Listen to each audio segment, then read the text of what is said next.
Boa noite, aqui é o Arthur, estou direto da Escola Estadual Walt Disney, é uma apresentação da WD Music. Estamos aqui com uma ucraniana e oficialmente esse é o primeiro podcast da história da escola. Fico lisonjeado, agradeço muito pela oportunidade. Eu estou junto aqui com a Sandra. E hoje a gente vai ter uma conversa agradável, falar um pouco da história do país, um pouco da história da Yulia e ter uma conversa mais aberta, não necessariamente apenas um debate ou algo mais firme. A gente vai ter uma conversa aberta, simples. Pode se apresentar. Boa noite, meu nome é Yulia e eu agradeço pelo convite maravilhoso. E estamos aqui com minha amiga, a professora Patrícia, e é um prazer conhecer vocês e um prazer de participar desse primeiro podcast da escola, né, com essa sala linda. E espero de ter igual vocês falaram, uma boa conversa leve com vocês. Não é debate, não é aula de história, nem de política. Então, vamos que vamos. Boa noite. Eu queria agradecer diretamente ao WD Music e a você, Yulia, por ter disponibilizado esse tempo pra gente ter mesmo uma conversa saudável. E eu quero saber mais sobre você, sobre quem que é essa mulher incrível, sobre quem que é a Yulia, quem que é você. Sou Yulia, ucraniana, eu tenho 37 anos, deles eu estou há 13 no Brasil. Há 8 anos que eu moro em Belo Horizonte. Antes disso eu morei em Curitiba. Antes disso eu estudei na Itália, mas esse é um capítulo que nós podemos chegar durante a conversa. Hoje em dia desde sempre fui artista plástica, hoje em dia eu trabalho com isso, então eu sou arte educadora, então eu sou professora de arte com as crianças de 1 a 4 anos e também com essas mesmas crianças nessa mesma escola e com algumas outras crianças. Eu sou professora de capoeira Angola, que eu pratico há 15 anos já. Então foi um dos motivos que me trouxe para o Brasil também. E também eu dou aula de ucraniano hoje em dia, faço algumas traduções, às vezes, e outras múltiplas, enfim, meus trabalhos, né, minhas profissões. Sim. Mas é isso. Obrigada e vamos que vamos. E como foi essa virada de chave? Eu vou me mudar para o Brasil. Por que você decidiu se mudar justamente para o Brasil? Como eu disse, Bom, a história é assim. Eu estudei normal na escola. Com 17 anos, eu fui para a capital da Ucrânia, Kiev. E lá eu fui estudar letras, mas era italiano e inglês. E aí, no final do segundo ano, eu ganhei uma bolsa da Embaixada da Itália, eu e mais algumas pessoas, e eu fui para a Itália. Primeiro passei 3 meses, a segunda vez eu ganhei uma bolsa de 1 ano, que era esses intercâmbios, né? Aí que começou a ter esses programas. Então era uma bolsa de 1 ano, paga por eles, e foi uma grande oportunidade. Aí, na verdade, que virou uma chave de não morar mais na Ucrânia, né? De lá eu abandonei a universidade ucraniana e me inscrevi do zero na universidade italiana. E lá eu fui estudar História das Artes. Então eu sou formada em História das Artes na Universidade de Bolonha. Lá eu morei 4 anos e pouco e teve, de novo, oportunidade de ter essas bolsas, os intercâmbios, né? E uma bolsa para ir para os outros continentes, porque eu já usei minha oportunidade dessa bolsa na Europa. Então, nessa época eu já comecei a praticar capoeira Angola, com esse mesmo grupo meu que eu pratico hoje. E nada, eu falei, assim, eu não sou de uma família que pode me permitir pagar, enfim, minha viagem, viajar o mundo. Então foi um pensamento meu assim, quando que eu vou poder conhecer o outro lado do mundo? E aí eu tentei, mas o meu conhecimento sobre o Brasil era Carnaval, Amazonas e capital do Brasil é Rio de Janeiro, ou de vez em quando Buenos Aires. É tipo esse nível, assim. Buenos Aires. É desse nível que a gente lá sabe como Sim. Vocês aqui sabem nada sobre Rio nós. Rio de Janeiro, Cristo Redentor. Yes, Cristo Redentor. Então era desse nível, assim. E aí eu ganhei essa bolsa. E aí que eu fui... Então eu fiquei 1 ano em Curitiba. Depois eu voltei e faltava muito pouco para me formar. Faltava realmente meses. E aí também, estamos falando de 2012 que eu vim para o Brasil.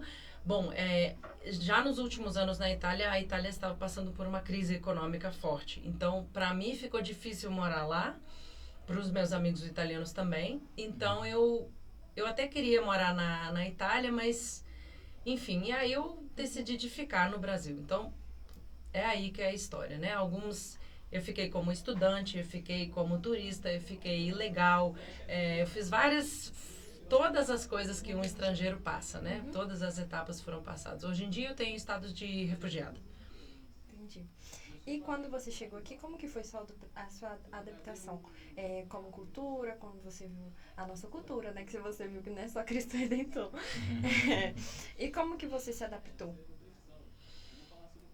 Olha, bom, é aí que tá. Nós estamos em Minas Gerais e jamais irei falar mal de Curitiba, mas tem umas coisas, né? Então, calor humano, né? Porque, assim, eu morava na Itália, os italianos são muito abertos e o pessoal da capoeira era todo mundo muito legal. Tinha um baiano, daqueles, ué, né? Te recebe, abraça.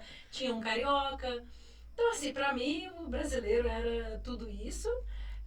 Mais ainda que italiano, e todo mundo fala, nossa, os brasileiros são ótimos. Quando eu chego em Curitiba, eles não são tão ótimos. Então, assim, eu fico um pouco assustada, né? Eu também fiz uma ousadia tremenda, né? Eu falei, não, eu falo italiano, o português é muito parecido, eu não vou estudar nada, eu vou me virar. E também foi um grande erro, né? Então, assim, penei no começo com a língua, né? Mas é isso, eu não cheguei falando ucraniano, né? Que é outra língua totalmente. Então, o italiano me ajudou muito. O italiano eu estudei nos livros. Então, querendo ou não, eu entendo como funciona a gramática, tudo mais. Então, isso me ajudou muitíssimo, né? Mas foi um experimento também meu. Outras línguas que eu estudei, que foram inglês e italiano, foi muito no livro, com o professor. E essa língua eu falei, eu vou estudar só escutando. Então foi também, eu até hoje descubro como se escrevem algumas palavras, né? Porque eu não estudei como está escrito, só escutando. Então a adaptação é essa também, eu não... como a gente lá tem... Desviei um pouco do assunto. Como a gente lá tem um imaginário de... Amazonas, os papagaios voando, araras, natureza. O que chega é muita natureza, né? Natureza e samba. Natureza e samba. Então, quando eu chego em Curitiba, que é uma capital igual aqui, que tem prédios gigantes, eu fui morar no 18º andar. Que depois virou amigo, enfim, uns amigos me ajudaram a achar moradia. Então, isso tudo foi muito chocante para mim. Eu falei, mas cadê eu? E fazia muito frio. Nossa, era tudo... Enfim, tive que refazer muito meu imaginário sobre Rio de Janeiro, Cristo Redentor. Então é isso, é normal, aprender. É isso.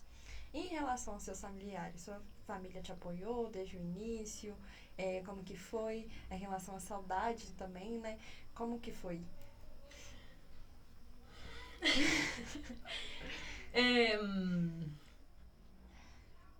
Olha só, eu não queria sair da minha cidade. Foi a decisão dos meus pais de eu sair. Então, eu fui obrigada a ir estudar fora. Por quê? Porque a Ucrânia desses tempos, desses e antes, é um país que não está bem financeiramente. E a vontade de várias pessoas é sair do país. Então, eu faço parte dessa geração que sonha com também sair, ter uma chance na vida. E o que meus pais desejam, para mim, é isso.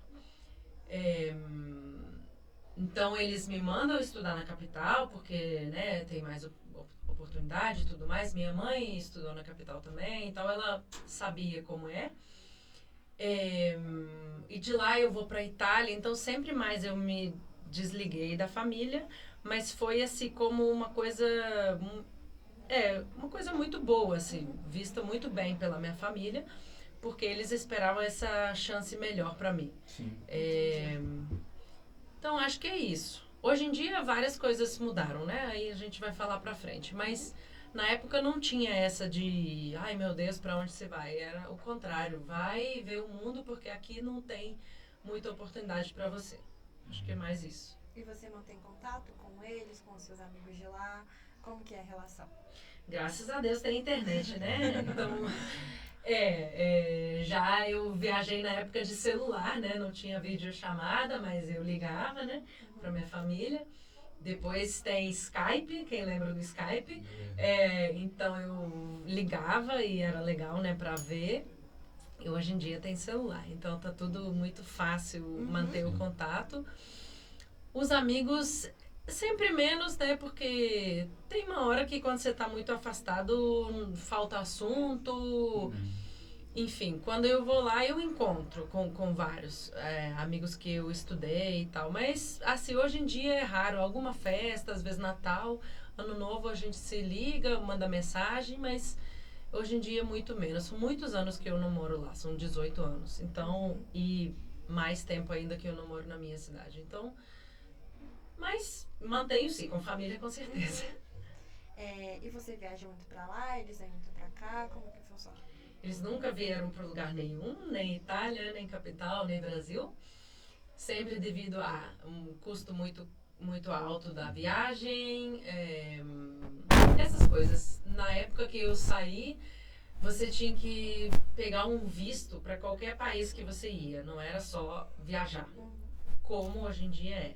Então, mesmo você sendo turista, você tinha que fazer preparar uma documentação, onde você vai ficar, quanto dinheiro você tem, o que você vai fazer nesse país. Então, assim, são várias coisas. Eu acho que meus pais não superaram isso na cabeça, que hoje em dia é mais fácil viajar, mas eles acham que continua sendo difícil. Mas é mais financeiro também. Minha mãe está com 65 anos, acho que é difícil pegar esse avião de 1.000 horas, né? Sim. Eu fui lá ano passado. Desde quando eu estou no Brasil está um pouco mais difícil viajar, vista a distância e custo. Teve um período que eu não fui durante 7 anos. Então, esse foi difícil. Esses 7 anos coincidem com pandemia e guerra. Então, assim, acumularam-se várias coisas, né? Sim. E também o dólar, né? O câmbio. Então, quando eu cheguei aqui era 2-1. Que beleza, euros, 2,50. Agora tá muito mais alto, né? Então, para mim, tá mais difícil comprar a passagem. Sim. Mas é isso. Eu vou lá agora, dia 14 de dezembro. Eu vou ficar 2 meses. Ah, que bom. Demais. Uhum. E como foi crescer na Ucrânia? Como que foi isso? Sim. Como foi crescer no Brasil, igual. Criança, crescer normal. A sua infância, então, foi boa, né? Tive uma infância muito, muito boa. Estudei numa escola boa. Todas as escolas são públicas, mas são muito, muito boas. Então, eu estudei nessa escola onde estudava mais língua estrangeira. Tive uma infância, eu acho, muito boa. Muitos amigos, brinquei muito. E em meio às dificuldades aqui no Brasil? Creio eu que você passou por muita dificuldade, tanto com a língua que você falou, quanto com tudo, né? Porque eu acho que é muito diferente, né, a Ucrânia do Brasil. E como que você lidou com isso? Já teve algum momento que você falou, não, vou voltar pra Ucrânia porque não tá dando? Ou você só continuou? Estou tendo esse momento agora. Mas não porque o Brasil não tá dando, é porque a Ucrânia tá dando. Essa é a diferença, né? Eu também nunca saí assim da Ucrânia porque, ai meu Deus, tá ruim aqui. É porque eu fui pra Itália e me apaixonei pela Itália, mas eu nunca achei a Ucrânia ruim. Mesma coisa, eu morava na Itália, fui pro Brasil, falei, que lindo. Mas não é achar ruim uma coisa pra ir pra outra, sim, né? Então, é tipo se apaixonar, né? Sim, é muita coisa bonita, né? Assim, eu tive esses momentos, sempre tem, né? Eu tenho muito como vista a minha profissão, né? Que eu mexo com arte, com educação. não é uma área que é um problema do sistema, não é uma área que te promete salário de 100 mil, nem 50, nem 20. Então, acho que as dificuldades são essas. Se eu morasse na Ucrânia e fosse professora, eu ia ganhar pouco igual um professor ganha. Então, essas são as... Ou uma artista que vende quadro barato ou não vende, e se vende, né? Então, acho que mais essas dificuldades... Mas assim, de achar ruim, acho que não. Eu sempre gostei daqui. Não sou uma pessoa que gosta das coisas, sou uma pessoa dos lugares. E para encerrar, eu queria saber... Já? Encerrar as perguntas. Sim. Eu queria saber o que você tá achando de Belo Horizonte, o que você achou de Belo Horizonte, dos mineiros, do nosso jeito de falar. Eu queria saber mais sobre isso. BH. BH, Minas, grande amor mesmo. Eu acho que me identifico com as pessoas, esse jeito quieto, né? Porque, apesar que eu gosto de pessoas abertas e tento sê-la, mas eu não gosto quando é demais e falso. Então, eu gosto desse jeito mineiro, que ele é um pouco mais calado, mas ele é muito verdadeiro, né? E algumas manifestações culturais aqui, né, eles mexem comigo, assim, né? Mineiras, assim. E comida maravilhosa, sotaque mais bonito do Brasil, que mais? Pessoas lindas, tudo de bom. Eu só não gosto quando não chove durante meses, muito seco, né? E que não tem praia, né? Sim. Isso a gente também sofre com isso. Todo mundo sofre, né? Disso, mas eu gosto daqui. A cidade me recebeu muito bem. Eu acho que tem muita cultura na rua, né? Tem uma coisa lá debaixo do viaduto, tem na praça, não sei onde. Quando é uma cidade com um clima que não permite, as coisas acontecem dentro. Então, eu gosto dessa coisa de BH, que é tudo na rua. Então, você pode ver muita cultura na rua. Gosto muito de BH. Bom, muito obrigada. Eu espero que com essa conversa você tenha se sentido um pouquinho mais acolhida pela gente e não desistir de Belo Horizonte. Nunca. Obrigada. Agora eu vou dar uma introduzida, porque é um tema, querendo ou não, importante, que é mais a questão da guerra e a história da Rússia e a Ucrânia. Vou dar uma contextualizada. Eu gostaria de fazer uma pergunta logo no início, porque até 1991, a Ucrânia ainda fazia parte da Rússia. Da Rússia? Da União Soviética. Isso. Aí se separou, nasceu 15 países. Eu acho que você não... Acredito que não tenha muita memória disso, mas acredito que seus pais talvez tenham alguma história em relação a isso. Tem alguma coisa? E vou me permitir também, né, junto aqui com a professora, corrigir algumas coisas. Sim, por favor. Mas tá certo, né? Esses 15 países não nascem do nada, né? Esses 15 países existiram. Sim. E eles são tomados pela União Soviética, né?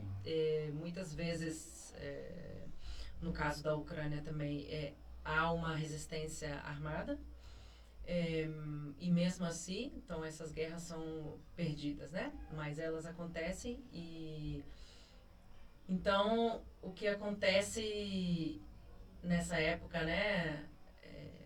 Enfim, Lenin, União Soviética, esses 70 anos da União Soviética, esses 15 países, então 91 cai, União Soviética, e esses países, a gente hoje em dia corrige até a palavra, essa coisa de dia de independência da Ucrânia. Hoje em dia se fala da retomada da independência, né?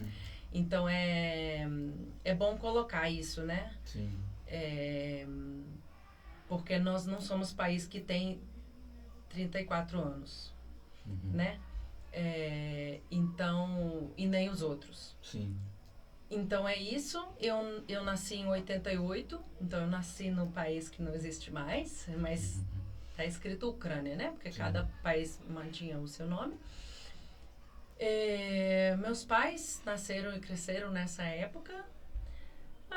Dá pra contar 3 horas aqui, várias coisas. Não é que eu não lembro, mas eu cresci nos resquícios. Sim. Então, várias coisas eu lembro, várias coisas... As mudanças acontecem na minha infância, na minha adolescência, né? Sim. As mudanças coisa vai só melhorando, né? Sim.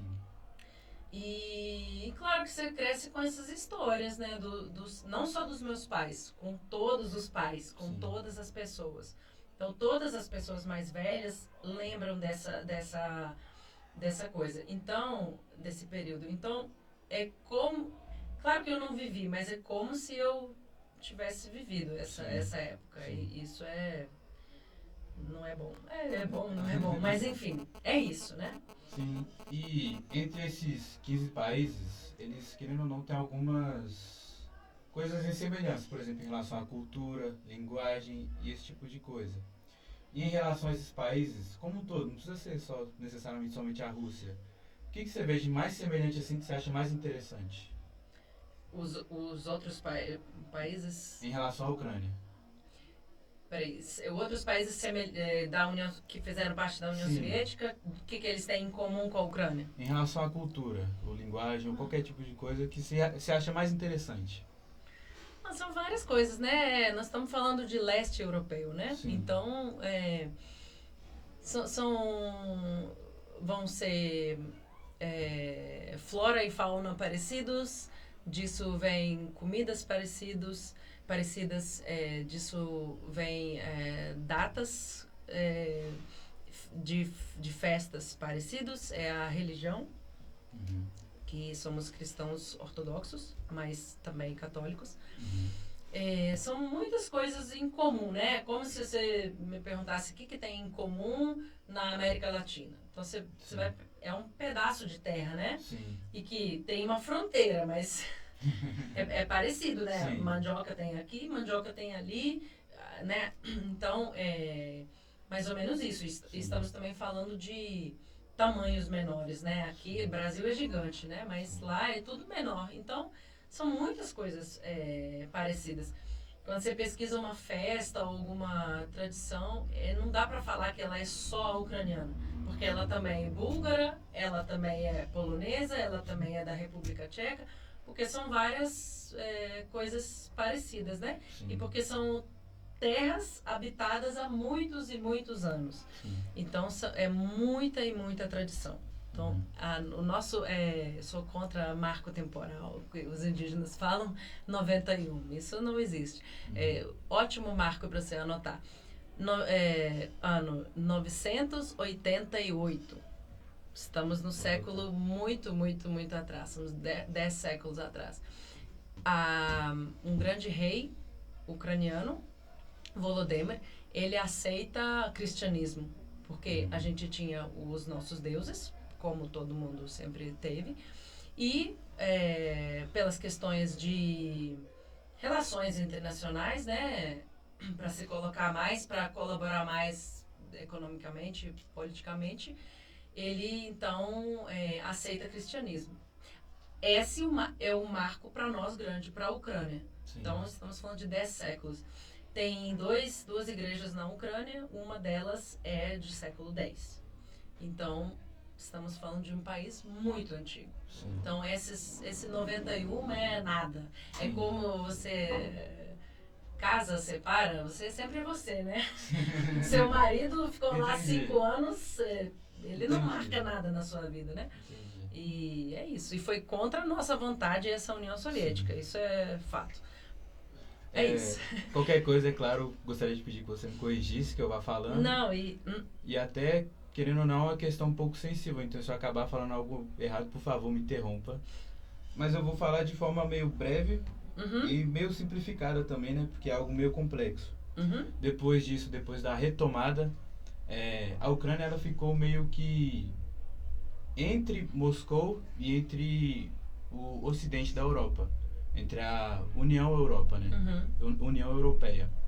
Aí nisso, a tensão se manteve, até que em 2014 aconteceu o ato do pró-Rússia presidente, vou ler o nome dele aqui que é um pouco complicado, Viktor Yanukovych. Ele teve um ato que ele rejeitou uma aliança com a União Europeia. E nesse ato teve muitas revoltas, teve muitos protestos, e acabou que isso gerou a queda dele. Teve também o Euromaidan, é assim que fala? Euromaidan, que foi uma das principais coisas que fez ele perder o cargo dele. E daí, a Rússia, ela fez, em 2014 ainda, em março de 2014, ela instituiu a Crimeia. Crimeia, que foi uma península na Ucrânia e não legitimada pela Ucrânia, não autorizada pela própria Ucrânia. E essa Crimeia estava dando alimento ibérico, estava ajudando de forma militar os pró-Rússia dentro da Ucrânia. E isso foi, com o tempo, gerando guerras e tudo mais lá pelo lado do leste. Pode corrigir. Pode continuar, tá, que eu tô anotando no meu caderno preto. Tá bom. Aí isso foi durando até 2021, se eu não me engano, que teve 2 tratados, o Minsk primeiro, Minsk, perdão. Minsk. Minsk, isso. Minsk primeiro, Minsk segundo, só que eles não foram muito cumpridos. E depois estourou... Por quê? Aí depois que realmente estourou, em 2022, o que a gente já conhece bem, as invasões em massa e... Em relação ao que eu falei, tem alguma coisa para corrigir até então? Só para falar, igual você falou, se eu falar errado, só para falar também, eu não sou historiadora. Tudo então, bem. O que também... o que tá difícil para mim e para qualquer ucraniano é que a partir de 2022 as pessoas te veem como o único representante do seu país e querem de você respostas que deveria dar presidente, ministro, historiador, político. Então isso também traz para mim muitos estudos, né? Então eu comecei a estudar muito para poder me defender, porque eu já perdi vários almoços, várias discussões com amigos, conhecidos, comentários na internet e tudo isso. Sim. Então, só para falar, né, também, para quem não está escutando, eu não sou historiadora e nem política. Sim. Tá ok isso do que você falou, né? Resumindo, eu só não entendi da Crimeia, volta lá. Que Crimeia foi o quê? Porque eu não entendi. Você falou que ela servia... Ela era uma península... Isso 2014. Tá, mas antes de 2014, o que ela era? Você sabe? Não, ela surgiu em 2014, no caso. Da Terra, não, do mar. Não, calma. A Terra, ela já existia. A Terra, ela quem já morava existia. lá? Ela fazia parte de qual país? Ela fazia parte da Ucrânia. Aí E quem mora lá, você sabe? Não sei. São nossos povos originários, que são tártaros de Crimeia. E tem outros mais 2, Krimtchaké e Caraíma. Mas tártaros de Crimeia é o mais populoso, né? Sim. E depois eu vou contar alguns fatos de Crimeia, mas pode continuar. Aí, 2014, a Rússia faz o quê? 2014, a Rússia ela começa a ajudar de forma militar as pessoas, os separatistas pró-Rússia. Nossa Senhora.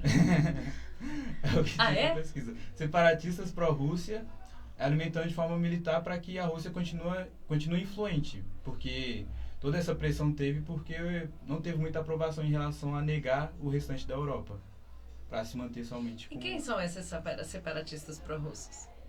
Eu tô perguntando porque eu tô muito curiosa como as coisas chegam aqui. Sim. Então, na verdade, não é pra te... Tudo bem. Só pra saber. Olha, vou ser bem sincero. O único nome que eu tenho é do presidente, do próprio Victor.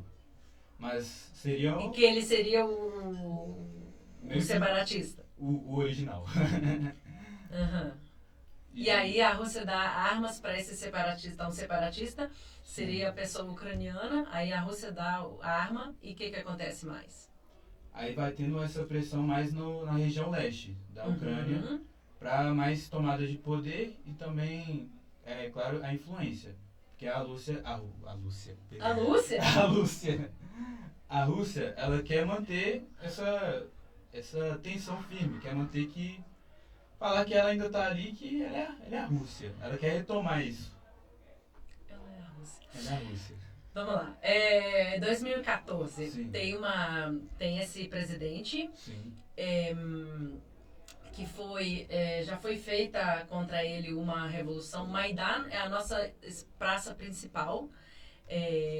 E então já teve uma revolução quando ele fraudou as eleições. 2004 isso. Nessa época o pessoal consegue fazer reeleições, então ganha-se o candidato que continua a ser presidente, ele chama Viktor Yushchenko. 2000 e tanto, esse camarada, de novo, como sempre, as eleições na Ucrânia são de papel, gente. Então, não é apertar um botão. Então, é fácil fraudar. São inúmeros casos de quando ele pagava as pessoas, você tinha que fotografar ou fazer sei lá o que, o seu voto, e ele te dava, tipo, como se fosse R$100. Então, ele fazia isso com pessoas pobres. São várias, eu não vou adentrar muito. Essa pessoa consegue, beleza, ele consegue se eleger, e ele é totalmente pró-russo. Em 2014, como você falou, ele prometeu um rumo europeu para a Ucrânia, né? Então, ir para a União Europeia e tudo mais. E então ele não cumpre isso e ele aprova 20 artigos, uma lei péssima lá enfim, que as pessoas não aguentam e vão de novo para a praça. Sim. Nisso tudo acontecem várias coisas. Ele fugiu, porque uma hora ele fugiu, né? Então, numa madrugada ele jogou vários documentos no rio, queimou e ele fugiu. Onde ele está agora? Ele mora na Rússia há muitos anos. Várias pessoas do entorno dele também fugiram. O que acontece? A gente fica então, uma época sem presidente, com tudo errado, né, no país, assim, sem poder. A Rússia aproveita e entra na Crimeia e organiza lá, como é que exemplo, Argentina, Uruguai, qualquer coisa, qualquer país, organiza um plebiscito, né, que fala, aqui no Brasil. Ué, como assim, um outro país? É isso que a Rússia fez lá, na Crimeia. A Crimeia, ela é república autônoma, né? Ela é o único estado que tem mais autonomia, justamente por terem esses povos originários lá. Então, toda uma outra história, né? Então, eles tinham mais autonomia. Então, eles fazem esse plebiscito, onde diz que todo mundo votou para ser parte da Rússia. Isso é muito do nada, né? O que acontece lá um pouquinho antes? Aí nós vamos estudar, não, porque as pessoas lá falam russo. 1944, 18 de maio, 5 da manhã, batem na porta de todas as pessoas em Crimeia, e falam para todas as famílias, vocês têm 15 minutos. Leva roupa de frio, não pode levar joia, dinheiro, nada. Então as pessoas vão com roupa que eles estavam, de corpo, e eles colocam eles naqueles negócio de transportar, que nem aqui minério, aquele vagão, né? Então eles colocam essas pessoas, transporta gado com isso, né? Então eles colocam eles nisso aqui, eles ficam em pé, e eles levam eles, a viagem dura 2 semanas, para aquela parte, né, já nós estamos indo para o Uzbequistão, né, Tadiquistão, Tatarstão, então esses países, de novo, tomados pela Rússia. 44, estamos na União Soviética. E por que eles fazem isso? Eles falam, detalhe, 44, os homens todos estão lutando pela União Soviética, então os homens não estão em casa, a maioria dos homens estão na guerra. Então, eles encontram idoso, mulher, criança. Eles deportam eles. Nesse tempo, eles deportaram, os números dizem, 200 mil, 400 mil, esse mais ou menos número, em 3 dias. Diz que na história da humanidade é a deportação mais rápida da história. E E eles falam que eles foram traidores da pátria, coisas inventadas. Então eles limpam, é uma limpa étnica. Então lá moravam só tártaros de Crimeia. Era raro, claro, era um ucraniano ou outro, tal, mas era terra deles, sempre. Sim. Eles estão lá desde o século XV. O que eles fazem? Trazem famílias russas. Então, famílias russas vêm, em 44, numas casas que são lindas, ricas, maravilhosas, e moram lá. O povo, os tártaros de Crimeia, ficam muito tempo longe, só com a Ucrânia independente um pouquinho antes, já estava quando estava indo para o ralo União Soviética, eles têm permissão de voltar. E eles voltam, e quando eles voltam, tem outras pessoas, que já são 2 gerações, que moram no lugar deles. Essa situação de, na Crimeia, ter pessoas que falam russo, que são russos étnicos, é uma situação criada, é uma situação artificial. Então, essa é uma desculpa do Putin de fazer isso em 2014, porque ele fala, mas aqui tem pessoas russas. Mas de onde que eles surgiram? Caíram do céu? Eis a questão. Então, se muitos tártaros de Crimeia voltaram, primeiro, metade morreu na viagem. Outra metade ficou velho, nunca conseguiu voltar, morreu lá. Mas uma boa parte voltou. Porém, eles voltaram e tiveram que fazer casas de tijolinho feitas por eles e não morar nas casas deles. E mesmo assim, eles voltaram. Então, essa situação com o Crimeia, eles fazem lá. As pessoas contam que essas eleições, eles entravam nas suas casas sob pressão e te levavam para esse plebiscito. A diretoria estavam assim, ó, assina aqui. Isso que foi feito lá. Então, eles fazem anexam a Crimeia. E lá, eles sim, chegando na sua colocação, porque tem mar, Sim. eles colocam essa base militar. Sim. Marítima, né? Hoje em dia, quando eles atacam a minha cidade, o míssil sai da Crimeia, por exemplo. Um dos lugares, né? Então é isso que aconteceu em Crimeia. E a primeira vez que a Rússia entrou na Crimeia foi em 1785, se não me engano. Então é a primeira vez que eles fazem isso. Eles impõem língua russa, é uma língua dos tártaros de Crimeia, é uma língua turca, e que escrevia com aqueles, igual árabe, né? Escreve. Depois ela passou para o latim, eles obrigam eles hoje a escrever em cirílico. Hoje em dia a língua dos tártaros de Crimeia entrou para a lista mundial das línguas que estão desaparecendo e podem morrer porque as pessoas não estão morando junto para praticar, porque várias pessoas os tártaros de Crimeia saíram da Crimeia, eles moram espalhados no mundo e na Ucrânia. Como eles não têm como praticar a língua e a cultura deles, a língua deles está desaparecendo, né? É isso, a situação com eles, são nossos povos originários, é péssima, né? Eles são... Enfim, nós voltaremos a isso. Eu queria falar que... Primeiro, pedir perdão pela minha ignorância. Não, que isso? E segundo, que eu pesquisei isso mais de uma vez, porque eu tava confuso a história que eu tava lendo. E eu realmente, em nenhuma das vezes que eu pesquisei, apareceu o nome de nenhum desses povos originários. Então, tipo assim... E eu quero perguntar, minha curiosidade, onde vocês pesquisam as coisas? Onde dá pra saber? Minha fonte principal foi o próprio Google. Ainda mais agora que eles geram uma resposta de IA também, então... Nossa, a minha, tipo assim, eu peguei um pouco do ChatGPT, um pouco do Google, porque, né, inclusive, como ele falou, é um IA, então o Google é a nossa principal fonte, entendeu?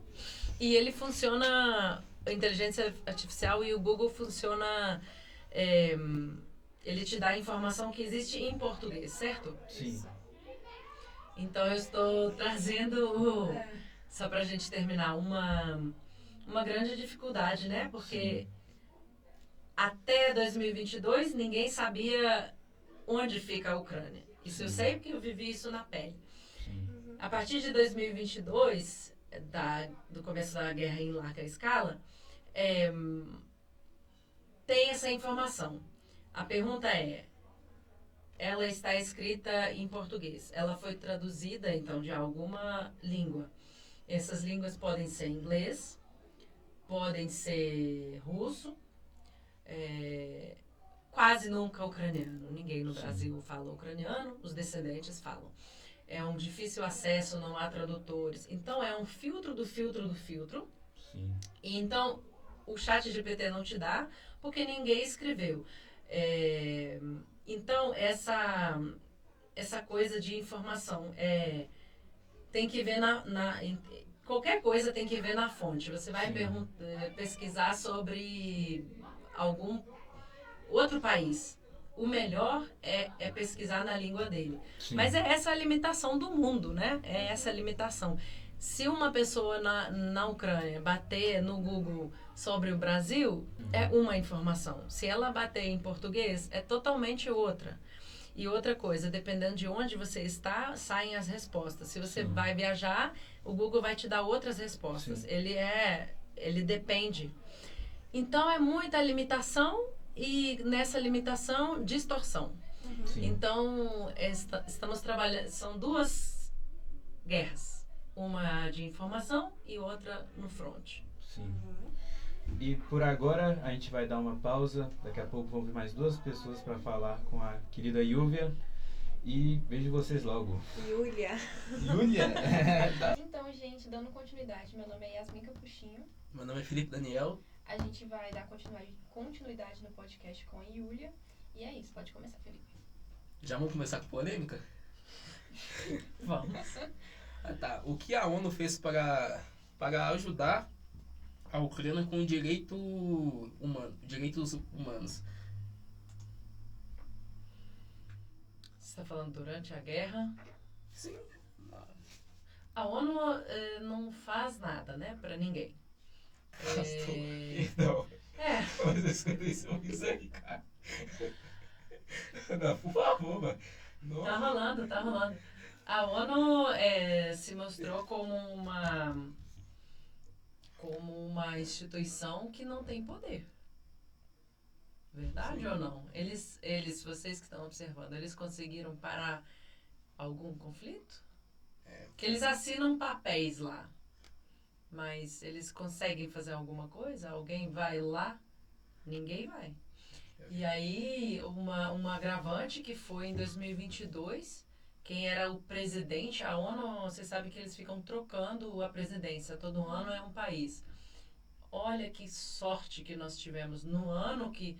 Sorte não, a Rússia pensou isso, né? Então, no ano que eles invadem a Ucrânia, começa a guerra em larga escala, a presidência é russa.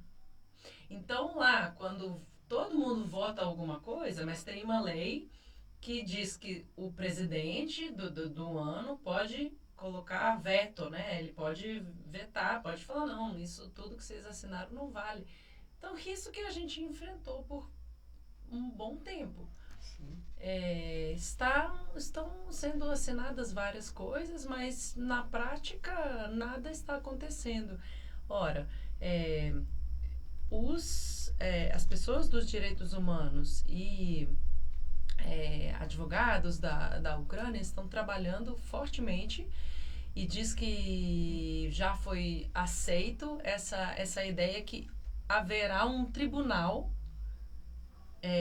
que vai julgar a Rússia, a presidente e todas as pessoas que mataram, que fizeram todos os crimes de guerra. Então, tem organizações ucranianas que registram crimes de guerra.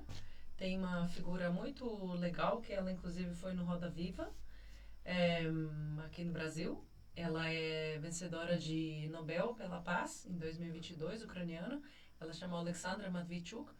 E a organização dela, ela é advogada. E a organização dela, eles registram os crimes. Então, desses crimes, deixa eu lembrar, estamos falando de quase 100 mil crimes. Isso registrados. Então, imagina quantos não registrados existem, né? Então, eles sim estão trabalhando, mas isso não é ainda certo, né? Então, é um espaço para falar, mas onde vão pessoas, homens de terno, falar e eles nada fazem. Então, a ONU é isso. Deu espaço para falar, legal, mas Tem poder, né? é isso que a ONU fez. Mas será que na prática os 100 mil vão ser julgados? Ótima pergunta, né? Quando existem esses crimes, por exemplo, uma pessoa já morreu e tudo mais, quando são crimes tão grandes, é julgado o país. Então, a presidência, né? Então, a diretoria da época. Então, mesmo que o cara lá que matou que fez um crime de guerra, né? Que matou tantos ucranianos, crianças, que ele assinou e deu a ordem de lançar esse míssil, de fazer isso, porque as guerras, elas têm regras, ok? É o mundo que nós estamos. As guerras têm regras. Então, o que a Rússia está fazendo é violando todas as regras, porque as guerras têm algumas regras, né? Isso é sobre esses prisioneiros, né? Sobre como manter no cativeiro as pessoas, sobre essas trocas, sobre várias coisas. Então, a Rússia está violando todas as leis escritas. Então, assim, se não vai ser cada um desses 100 mil, mas a gente quer reparações, né? Então, alguém vai pagar por isso. Esse tipo de julgamento, esse tipo de tribunal aconteceu com as pessoas dos fascistas, né? Da Alemanha. Então, é o famoso Tribunal de Nuremberg, que ele até um filme vai sair na Netflix, sei lá onde. Então, é sobre esse tribunal. Então, as pessoas respondem por isso e a Alemanha paga, se não me engano, até hoje, reparações para vários países. Então, é isso que nós também queremos. O que você acha? Por que os Estados Unidos forneceu arma para a Ucrânia em criar assunto de cessar-fogo? Os Estados Unidos queriam cessar o fogo, mas ao mesmo tempo forneceu arma para a Ucrânia. Qual que é seu... Pode falar. Desculpa, eu tô meio nervoso aqui. Mas... Não, eu também, todos nós. O que você tem a falar sobre isso? Então, você fala, né, que eles querem a paz, mas dão a arma, é isso? Isso, para a Ucrânia. E como estamos conversando, então vamos combinar, ninguém aqui fica com medo. Vocês não são especialistas nisso, e nem eu, não sou nem política, nem historiadora, nem nada disso. Mas nós estamos conversando, né? Não custa nada. Como, assim, por exemplo, como vocês estão vendo paz? Então, assim, tem um país que invade o outro, como que a gente pode ter a paz? Vamos pensar junto, não tem erro aqui, estamos realmente pensando. Sim. Então, Como é que pode ser? Não tem. Não tem paz? Não tem paz. Outras perspectivas. Um tá com arma e o outro tá com menos arma. Mas pior que a Rússia já tem um armamento pesado já. Né? Então a Ucrânia já fica meio abaixo. Porque a Rússia tem mais polaridade, tem mais arma, tem mais recursos também. Isso. Então, ao meu ver, realmente não tem paz, porque... Fica algo muito injusto. Porque olha o tamanho da Rússia e olha o tamanho, desculpa aqui, tá? E olha o tamanho da Ucrânia. Não tem paz. Realmente não tem Mas paz. aí volta lá nas armas. Volta lá o que você me perguntou.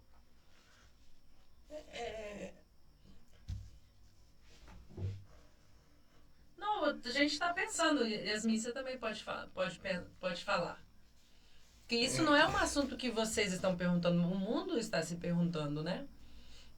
Eu acho Como que fazer a paz armado, né? É essa a pergunta, né? não tem como, porque, assim, a minha perspectiva é que um país que é, assim, né, tipo, não tem um armamento tão grande quanto a Rússia, a Rússia já chega invadindo, já querendo tudo, pá.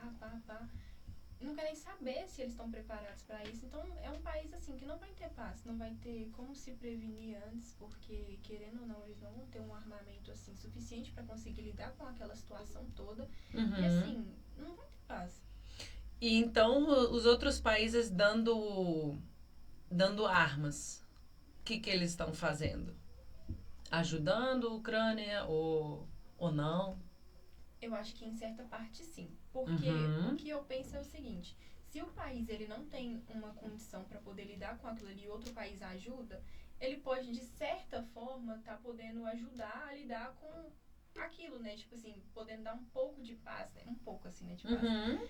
Porque melhor ele ter uma arma para poder enfrentar aquilo e ter um pouco de paz, menos pessoas morrerem, né? E afins, do que morrer um bocado de gente e eles não estão nem preparados para aquela situação. É claro que eu não tô falando que assim é certo nem errado, né? Mas o que eu penso é isso. Eu não acho que os Estados Unidos esteja errado em poder ofertar as armas, né? Melhor um pouquinho de arma para poder dar um pouco de paz, né? Do que... Perfeito. É isso. É esse pensamento, né? Não é assim preto ou branco, né? Né? As coisas não são assim, né? A gente tenta fazer assim na vida, mas a vida ela é no meio. Ela é cinza. Em todos os sentidos. Então, é o seguinte. Situação atual. Cada noite, cada madrugada, a Rússia lança, vamos falar uma noite ruim, 600, a gente chama de drone, mas é uma coisa de 3 metros de metal. É um aviãozinho, sabe, de papel, só que é de metal, tá? É uma coisa que voa, né? E ela vai atingindo prédios. Aí, eles lançam tudo isso. Então, vamos supor, eles estão lançando 600. E eles estão indo para várias cidades da Ucrânia. Vai voando. O que acontece? Nós que temos vários, hoje em dia, tipos de arma. Então, existem máquinas que abatem no ar. Então, as forças aéreas ucranianas conseguem abater. Então, por exemplo, toda madrugada estão indo 600. Então, esses 600, só para vocês entenderem, isso é uma coisa lançada de metal, que pesa toneladas, e atinge e mata tantas pessoas, atinge prédio. Ela voa, e aí eles abatem desses 600, toda madrugada, 500 e, por exemplo, 80. Quer dizer, isso prova que essas armas ajudam e as coisas funcionam.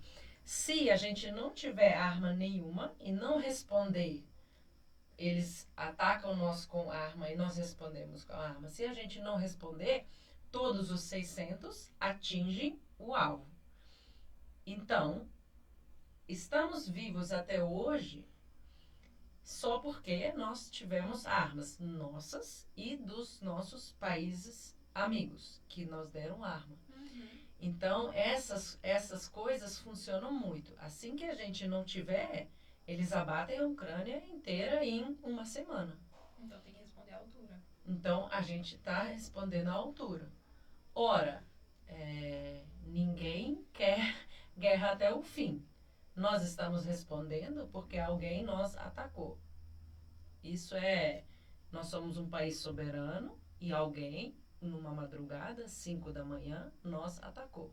Ponto. Estamos defendendo. A guerra é isso, quando um exército está contra outro exército. Então, é isso. Sai um pouco do contexto aqui. Não, vamos. Como você sentiu ao ver imagens sobre a guerra? Imagens, pessoas sem família. Se você tem família lá também, não tem? Então, como você sentiu ao ver imagens sobre a guerra? Qual foi o seu primeiro momento quando você viu fotos? Você está falando do impacto em mim psicológico, né? Mas é complexo, né? Nós estamos... É um pouco invasivo, mas... Não, mas faz parte, né? É importante. São várias etapas. É um trauma psicológico. Eles chamam de síndrome pós-traumático, síndrome pós-guerra, que existe isso na psicologia. Esse síndrome podem ter tanto pessoas que combatem, pessoas que participam, pessoas que... médicos, né, enfermeiros que salvam, tanto pessoas que não combatem, são ucranianos e que estão na Ucrânia, e tanto uma pessoa como eu. Por quê? Por causa de ver justamente a imagem, né? O que a gente vê funciona muito no nosso cérebro. Então, ver, escutar e também conversas com a minha família. E eu estive lá ano passado, 2 meses, então experienciei também essa coisa da sirene que toca. Quando tem um ataque, tem uma sirene em todas as cidades. Então, ela toca bem alto, é um som horrível. O que a Rússia faz? Eles fazem... Já estamos indo para quarto ano da guerra, né? Em fevereiro vai fazer 4. Eles pontualmente, nesses anos, atacam na madrugada. Eles não fazem nada de dia. De dia, a vida continua. As crianças vão na escola. Isso também depende das regiões, tá, gente? Por exemplo, eu sou de uma região privilegiada que está sendo pouco atacada e tornou-se um refúgio para pessoas cujas cidades foram destruídas. E mesmo assim, lá a sirene toca, lá já caiu um míssil e matou pessoas. Então, várias coisas acontecem lá, mas em escala bem menor. Essa sirene toca e ela toca 2 da manhã. O que você tem que fazer quando a sirene toca? Você tem que descer num porão da sua casa, num bunker. Nas capitais as pessoas vão para metrô. Então, algo debaixo da terra. Tem pessoas que não cumprem mais essa coisa, porque falam, não vai acontecer nada. E muitas delas já, por exemplo, morrem. Mas por quê? Se você durante 3 anos, toda vez que toca a sirene às 2 da manhã, desce no porão, não dorme, fica lá, no porão frio, com sua criança, e às 6 da manhã você tem que ir trabalhar, porque você tem que pagar as contas e viver e levar a sua criança para a escola. Isso acaba com o seu corpo, com o seu psicológico. Então, são vários tipos de tortura que eles fazem. Esse tipo de tortura, de não dormir. Ucranianos são um povo que não dorme há 4 anos. Pessoas não dormem. Acabou. Já me perdi. Então, voltando. Eu sou nada, porém eu já... No sentido, eu não sofro o que as outras pessoas sofrem, né? Mas eu já detectei em mim algumas coisas. Por exemplo, no começo da guerra eu estava indo no mercado, eu moro perto do estádio, eles soltaram aquela coisa que estoura, né? É jogo e tal. Uhum.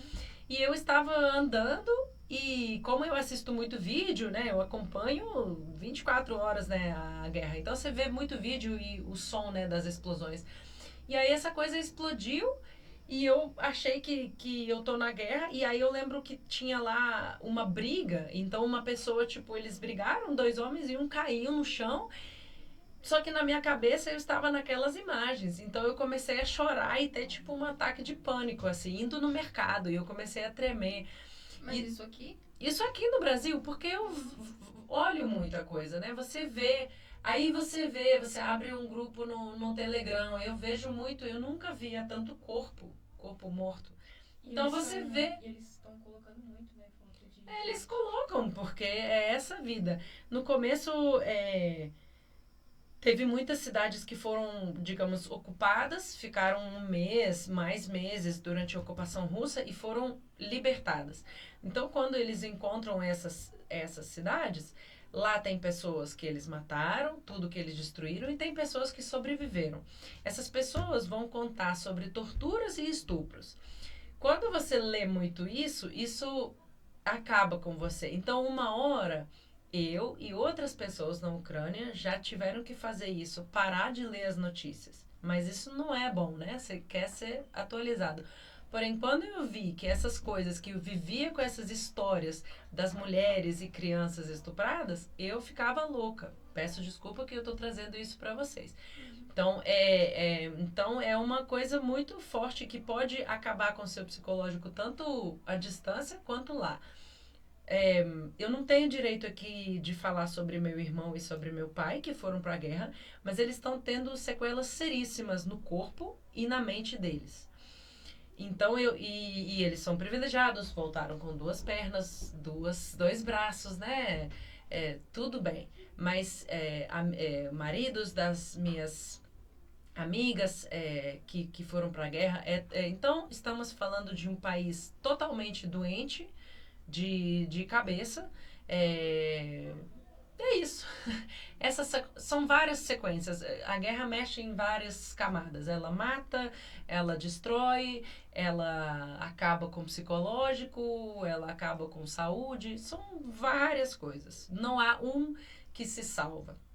É isso. Mas é um ponto importante de se trazer, porque a verdade ela tem que ser dita, né? Independente do que aconteça. E por mais que, assim, é uma coisa que as pessoas não gostam de ouvir, mas elas precisam ouvir para ter noção do que está acontecendo. Perfeito. Porque muitas das vezes as pessoas ficam, a gente está vivendo aqui, a gente não tem que se importar com o que está acontecendo lá, mas a gente tem que ter a noção, porque isso não afeta somente eles, afeta a gente também. Porque é uma realidade, assim, extremamente triste. E é uma coisa que tem que ser dita, porque pra gente ter noção, sabe? E é isso. É isso. E até trazer uma pergunta aqui, é meio polêmica, mas... A professora tá falando. É meio polêmica, mas eu não sei se você vai saber muito responder ela. Vamos lá. O que você acha que está acontecendo no Rio de Janeiro? Por que dessa mega operação que tá... Gostei da pergunta. O que você acha dessa mega operação que está acontecendo lá naquelas favelas? Acho péssima ela.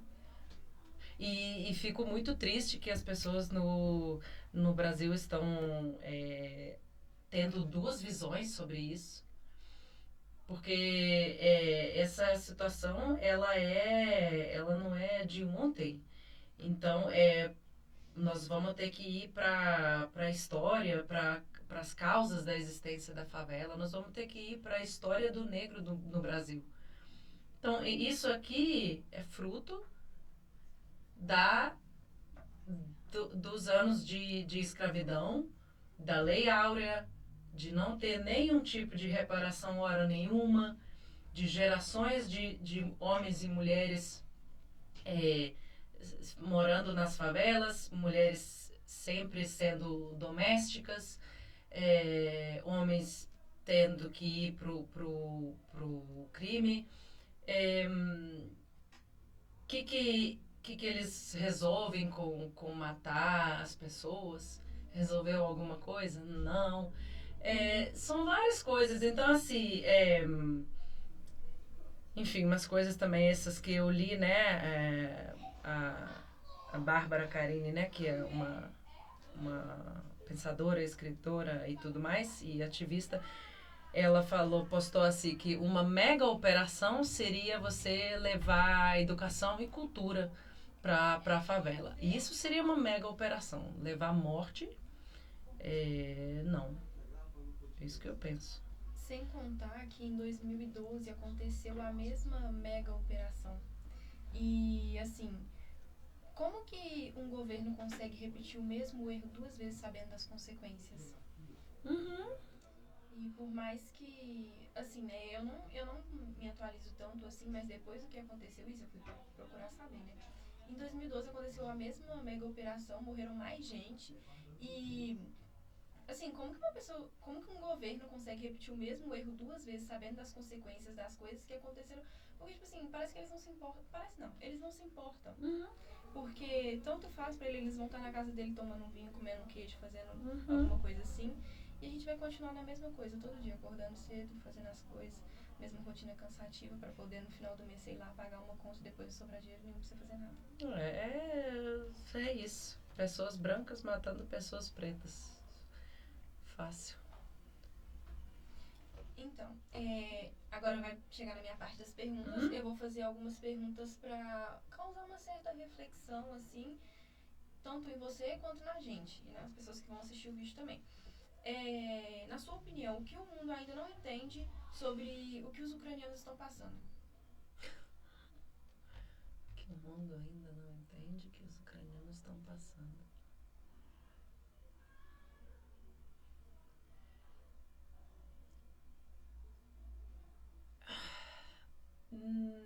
Eu estive na Ucrânia ano retrasado e eu tenho vários amigos aos quais também chega da mesma forma que aqui vocês não sabem nada da Ucrânia, as pessoas não sabem nada do Brasil. E aí tem o que chega tipo que Brasil é perigoso, o único filme que as pessoas assistiram é Cidade de Deus. Ou Tropa de Elite. Tropa de Elite, isso. Então, são essas as imagens, né? E aí tem um amigo não, ele é marido de uma amiga, eu não curto ele muito. Aí ele falou assim, nossa, eu vi umas imagens, as pessoas no Brasil, as pessoas constroem casa uma perto da outra, sabe, assim, reclamando, e eu fiquei assim, pensando... Tipo, ele falando que jeito pouco inteligente de construir casa. E assim, ele falando das favelas, né? Que é a imagem que chegou a ele. E eu fiquei pensando, por onde que eu começo? Por onde que eu começo? Porque você entendendo a história do Brasil, mas essa história do povo preto e indígena do Brasil, você entende por que isso que nós estamos falando. É a mesma forma, as pessoas chegam na Ucrânia, caem de paraquedas no Google em 2022. E falam assim, porque não sei o quê, aí fala palavras OTAN e não sei o quê, e a ONU, mas não sabe nada da história da Ucrânia. Então, o que está acontecendo, que não é que a Rússia acordou hoje para invadir a Ucrânia. Nós estamos lutando contra a Rússia há 300 anos e ela é um país colonizador e que as pessoas não levam isso, né? Não percebem, mas estão começando a perceber. Então, é um país que colonizou os outros países ao redor. Ele colonizou pessoas da mesma cor e da mesma religião, muitas vezes. No nosso caso, nós somos cristãos igual eles. Mas eles colonizaram outros países que são muçulmanos. E aí, então, eu acho, quanto mais você entender a história da Ucrânia, vários fatos que eu posso trazer péssimos, vários genocídios que eles já fizeram, várias leis de proibir língua, cultura. Você entende que essa guerra é aquela... Né, última gota que transbordou, né? Porque já foram várias coisas. E são 3 séculos que eles estão fazendo isso, né? Nós também somos uma colônia. E o que está acontecendo na Ucrânia é que nós estamos decolonizando, pagando com o nosso sangue. Então, o que eu queria que o pessoal entendesse sobre a Ucrânia é que é um país soberano, que não é uma região e nem província da Rússia. A Ucrânia é um país alguns séculos mais velho do que a Rússia e que foi o berço de vários países que existem hoje. Rus de Kiev, que chama, né? E é um país com história secular e cultura, onde ficam vários como é que fala? Patrimônio mundial de material e imaterial. E é um país que, infelizmente, poucos conhecem. Porque conhecem quem? Quem sempre conhece? A história do lobo, né? E o lobo sempre contou a história dele. Esse lobo sempre conta quando ele é maravilhoso, lindo e cheio de cultura, história e conquistas. Então, eu queria que as pessoas conhecessem a Ucrânia e que as pessoas menos vissem Ucrânia através da prisma da Rússia. Eu participo de um coletivo de mulheres migrantes aqui de Belo Horizonte e a gente faz feiras. E a pessoa vem e me fala, ela olha uma coisa, né, minha, artesanato, e ela fala, mas isso aqui na Rússia não sei o quê. Eu falei, senhora, a senhora está falando comigo, por que a senhora está falando da Rússia? Porque tudo que a pessoa, ela através disso, né? Então, ou por exemplo, as pessoas vão perguntar, não é a primeira entrevista que eu dou, né? Então, assim, diferença disso, de coisa russa para ucraniana. Por que você sempre começa assim? É como se eu conhecesse, assim, Felipe, e aí eu chegasse em você e falasse, mas é porque o Felipe e você? É porque o Felipe é lindo, maravilhoso. Ele estudou ali, mas e você? E isso que eu falo. E eu, hora nenhuma, falo assim, Yasmin, o que você gosta? Conta da sua família. Não, porque o Felipe tem 3 irmãos. E você? Entende que eu sempre começo pelo Felipe? É por aí que eu quero entender, que eu quero que as pessoas saibam também. E a gente está conseguindo, né? A gente está fazendo uma coisa que o brasileiro também faz.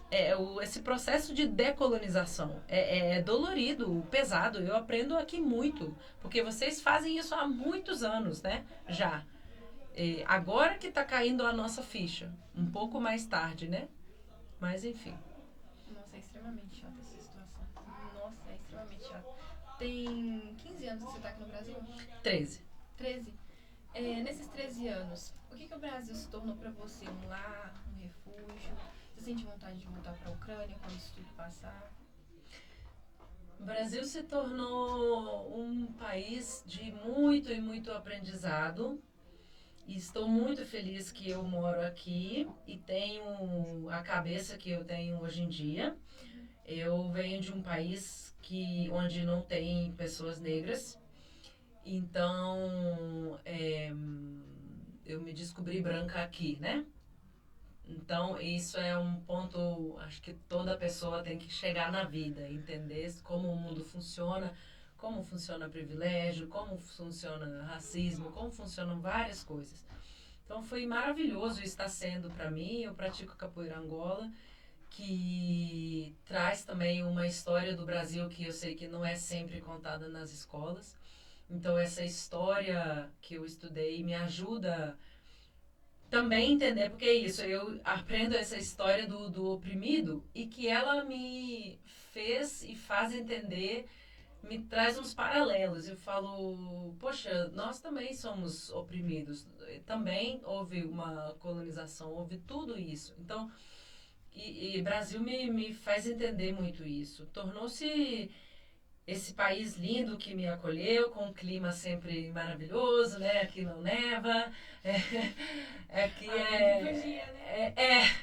Podia ter mais chuva em alguns meses, mas enfim, né? Podia ter um mar aqui no BH. Mas, e também de muita cultura, né? Eu gosto muito dessa cultura e, enfim, me abriu esses horizontes porque esse mundo da Europa, ele também é um mundo eurocentrado, quando eu falo da Europa ocidental, né? Então, são histórias de grandes países também colonizadores, mesmo que hoje em dia não são, mas são, porque desfrutam de tudo que eles fizeram, né? Então, também caiu esse véu que eu tinha. Ai, que linda a Itália, nossa, que lindo. Porque eu, como acho que enfim, como vários brasileiros quando viajam falam, ai, nossa, aqui é tão lindo, por que no nosso país não é assim? Eu também era essa pessoa, falando, nossa, mas aqui essa igreja é cheia de ouro, por que no meu país não tem uma coisa assim? Mas quando você entende a história, que isso tudo foi roubado, e eles mataram outras pessoas e roubaram tudo isso, e por isso que eles estão ricos e herdeiros, e para isso eles destruíram outras vidas, outras histórias, você perde encanto. Então, eu perdi o encanto por esses países, assim. Por essas artes, por esses museus cheios de arte africana. Ué, que isso? Então, assim, é isso. Nossa, é extremamente chato. E é isso. A gente vai encerrar o podcast. Foi um prazer te conhecer. E eu espero que tenha sido uma experiência muito boa pra você também, né? Conhecer a gente, conhecer o pessoal. E eu gostaria de te convidar para vir mais vezes, né, para poder abrir mais, assim, né, falar sobre outros temas também. Tem vários alunos aqui que gostariam de conhecer você também. Aí, sim. Vou ter que voltar. Integral. Aí a gente proporcionar um outro tema a ser falado, né, e é isso. Muito obrigada pela sua presença. A gente agradece, o Walt Disney agradece. Muito obrigada. Eu que agradeço muito. Eu quero passar agora um vídeo que assim que toca a sirene ucraniana. Nossa! Só que é esse som, só que por tipo 1 minuto. E eles falam que é alarme e tal. Eu gostaria de passar um vídeo que eu fiz em agosto. O tema de todos os consulados embaixadas da Ucrânia e o tema da Ucrânia desse ano, desse dia de independência, foram grãos, né? Então eu fiz esse vídeo em técnica stop motion, né? Que são várias fotos. E aí, se puder virar a câmera para mim que virou. Não? Então, é um videozinho que eu fiz que traz um pouquinho de esperança, né? Me sentindo esse grão de areia.